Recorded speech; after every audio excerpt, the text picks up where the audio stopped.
Ni biashara gani ambayo inaweza kubadilisha maisha yako ya kifedha? Asilimia kubwa ya watu wengi huwa wanaanza biashara wakiwa na matumaini makubwa, lakini baada ya muda biashara zao zinakufa kwa sababu ya kushindwa kukua, zinaganda kama barafu. Sio kila biashara ina uwezo wa kukua na kuleta mafanikio makubwa, na hii hutokana na eneo la biashara, uhitaji wa wateja na hali ya soko. Lakini kuna biashara ambazo zina soko kubwa, zina uhitaji mkubwa na zinaweza kukupatia mapato kwa muda mrefu. Lakini pia kuna biashara ambazo zina faida ndogo na zina changamoto nyingi. Ndiyo maana ni muhimu sana kwa mtu anayetamani kufanikiwa kifedha, anatakiwa kujifunza na kuchagua biashara sahihi ya kufanya, kwa sababu biashara sahihi inaweza kubadilisha maisha ya mtu kabisa na kumsaidia kupata kipato cha kudumu na uhuru wa kifedha. Ndiyo maana leo nitakufundisha kuhusu baadhi ya biashara bora ambazo zina nafasi kubwa ya kubadilisha maisha yako ya kifedha. Kwenye kila aina ya biashara huwa kuna mambo matatu ya muhimu, na jambo la kwanza ni maarifa, jambo la pili ni uvumilivu na jambo la tatu ni nidhamu. Hakikisha unasikiliza somo hili kwa makini, kwa sababu itakusaidia kuelewa njia bora za kuanza safari yako ya mafanikio kwenye biashara. Kabla sijakufundisha biashara hizo, kuna kitu kimoja unapaswa kujifunza. Kulikuwa na kijana mmoja alikuwa na umri mdogo.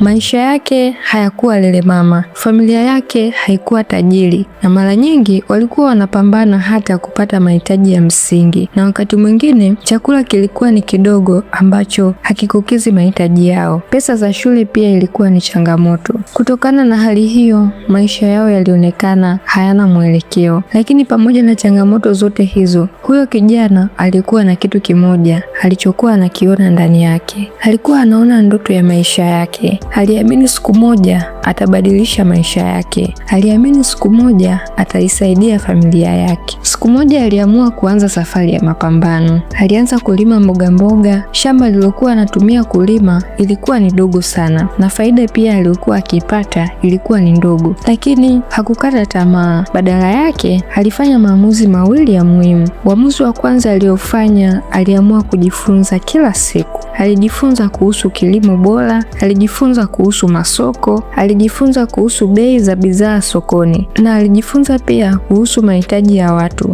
Uamuzi wa pili aliofanya ni kuwekeza tena faida yake aliyokuwa anaipata. Badala ya kutumia pesa zote, alitenga sehemu ya pesa yake ambayo alikuwa akiipata kama faida kukuza biashara yake. Baada ya muda alianza kupata faida zaidi. Baada ya miaka michache kupita, aliweza kununua kipande kingine cha ardhi. Ardhi hiyo ilimfungulia milango mipya ya fursa na mafanikio kwenye maisha yake. Baada ya muda akaanza kujenga nyumba ndogo ya kupangisha, na nyumba hiyo ilianza kumletea kipato cha kila mwezi. Baadaye akaona fursa nyingine. Wakulima wengi walikuwa wanahitaji kusafirisha mazao yao kwenda sokoni. Kwa hiyo akaanzisha biashara ya usafirishaji mdogo. Alianza na gari moja. Baada ya muda biashara hiyo ilikuwa. Miaka michache baadaye, yule kijana ambaye alianza na shamba dogo la mboga mboga alikuwa na mafanikio. Alikuwa na ardhi, nyumba za kupangisha, biashara ya kilimo na biashara ya usafirishaji.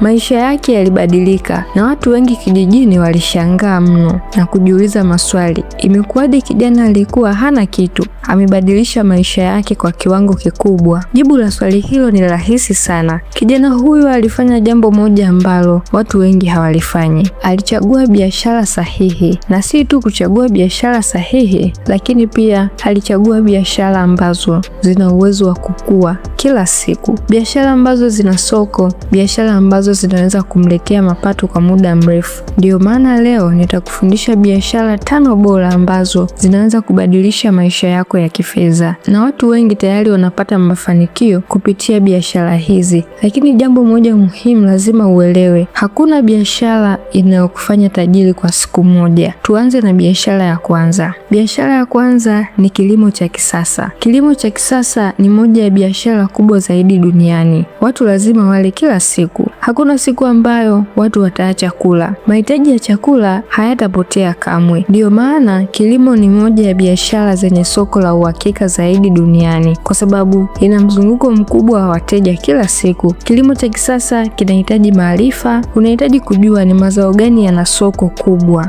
Unahitaji kujua ni mazao gani yanauzwa kwa bei nzuri ambayo itakusaidia kupata faida nzuri. Na pia unahitaji kujua ni wakati gani wa kulima ili upate faida. Moja ya mazao ambayo yana faida kubwa ni nyanya, vitunguu, pilipili hoho, tangawizi pamoja na matunda mbalimbali. Mazao haya yana soko kubwa sana kwenye masoko ya mjini. Kitu cha pili ambacho ni cha muhimu kwenye kilimo cha biashara ama kilimo cha kisasa ni teknolojia ya kilimo. Kilimo cha kisasa kinahitaji mbinu bora ikiwemo greenhouse na umwagiliaji wa matone au drip irrigation. Greenhouse hii ni nyumba maalum ya kilimo inayosaidia mimea kukua na kutoa mazao, na drip irrigation au umwagiliaji wa matone, huu ni mfumo wa kumwagilia mimea. Drip irrigation na greenhouse zinaongeza sana uzalishaji. Mkulima mwenye mafanikio anafikiria soko kabla hajalima na kujiuliza maswali ya msingi: nani atanunua mazao yangu? Nitauza wapi?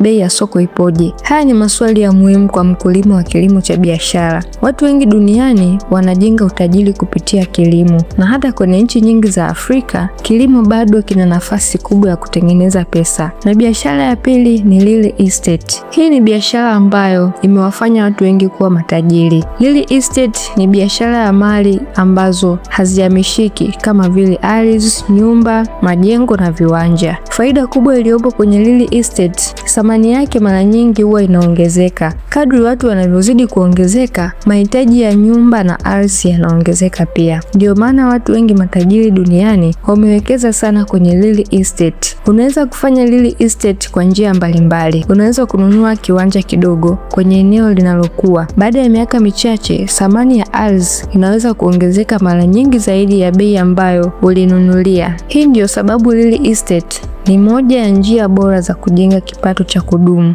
Kama unapenda kujifunza kuhusu biashara, ujasiriamali, uchumi, uwekezaji na kujitegemea kifedha, subscribe sasa kwenye chaneli hii, kwa sababu kila video tunayoupload ni fursa ya kujifunza kitu kipya. Na biashara ya tatu ni biashara ya usafirishaji. Hii ni moja ya biashara yenye fursa kubwa. Dunia ya biashara haiwezi kufanya kazi bila usafiri. Bidhaa lazima zisafirishwe kutoka sehemu moja kwenda sehemu nyingine. Usafirishaji ni sehemu muhimu ya uchumi. Kuna njia nyingi za kuanza biashara ya usafirishaji. Unaweza kuanza na bodaboda, bajaji, gari la abiria au gari la mizigo. Watu wengi wameanza na bodaboda moja na baada ya muda wakaongeza bodaboda nyingine. Baada ya miaka kadhaa wakawa na pikipiki nyingi. Kadri biashara inavyokuwa, mapato pia yanazidi kuongezeka. Biashara ya nne ni biashara ya kutengeneza bidhaa. Hii ni biashara ya kuzalisha bidhaa ambazo watu wanazihitaji kila siku. Kuna bidhaa mbalimbali kama vile sabuni, mafuta ya kupaka, vinywaji, mikate na nguo. Faida ya biashara ya kutengeneza bidhaa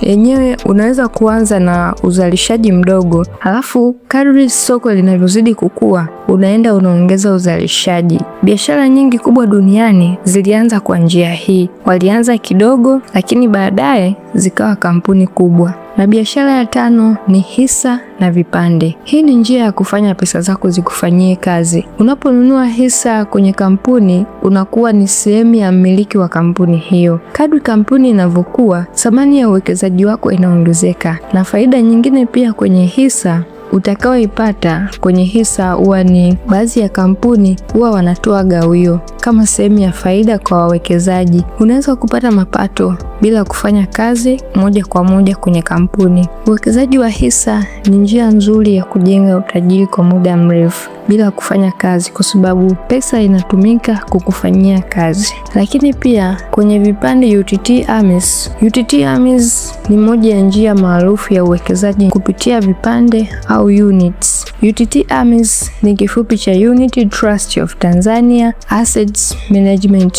Investor Service. Hii ni taasisi inayosimamia inasimamia mifuko ya uwekezaji, kitaalamu inajulikana kama Collective Investment Funds. UTT AMIS hukusanya fedha kutoka kwa watu, halafu wale wataalamu wa uwekezaji wanazitumia hizo pesa kuwekeza kwenye maeneo mbalimbali, ikiwemo kwenye hisa za makampuni, hati fungani za serikali na miradi mbalimbali ya kifedha.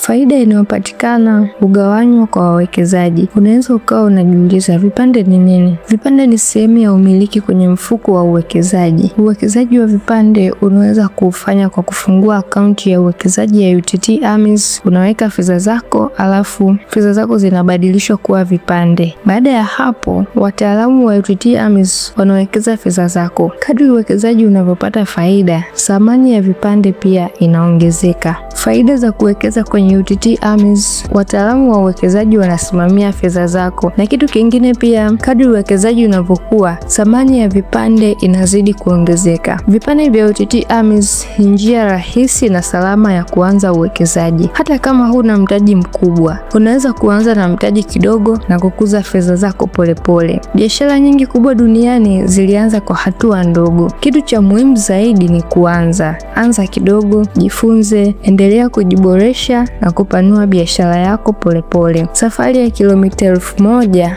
huanza na hatua moja, na hatua hiyo inaweza kuwa ni leo. Anza sasa. Hili ni darasa la biashara na ujasiriamali. Asante.